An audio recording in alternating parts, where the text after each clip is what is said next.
this video, I'm going to show you how to increase or decrease your output percentage, which is the percentage of chlorine being produced by the chlorinator. To do that, we simply just press the up and down arrows.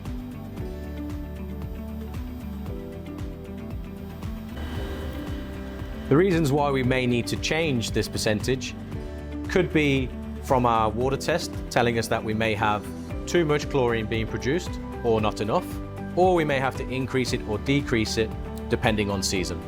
Also on this chlorinator, it has a boost function. Now what this does is it puts the chlorination output at 100% for a period of 24 hours. So it will keep the pool pump running for a 24-hour period. Once it has gone through that period, it will then revert back to its normal timer settings. You can also manually turn this on and off if you have a long day of heavy usage. Alternatively to boost, if your chlorine levels are reading too high, you can come and press the low button. That will still put some chlorination into the pool, but it will allow the chlorine levels to drop so that it doesn't overdose the pool. You will manually have to come and take that off. That will not revert back to its normal timer settings. So if you forget that it is on low mode, you can go from having too much chlorine to not enough pretty quickly, which can result in a green pool.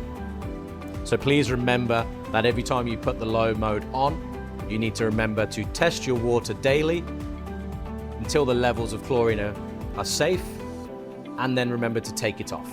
Over time, the mineral content in your pool will start to deplete. When that happens, your chlorinator will realize this and will throw up an error message on the screen telling you to check your minerals. What you need to do when you see this is obtain a water sample and take that to your nearest pool shop so that you can see how many more mineral bags you need to put into the pool so that it can resume normal chlorination. If you're ever experiencing a no flow error on your chlorinator screen, we need to think of what can be blocking flow to the pool pump.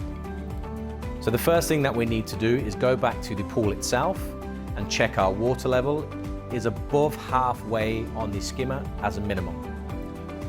The second is then seeing if our skimmer basket needs emptying. If that is then clean and free of debris, we then move to the next basket, which is situated in our pump. If that is then free and clean, we then move to the filter. The filter may be blocking flow because it needs cleaning, backwashing, or rinsing. And if any of those items is not the cause, we then need to check to see if the pump is actually turning on by plugging it into the mains power.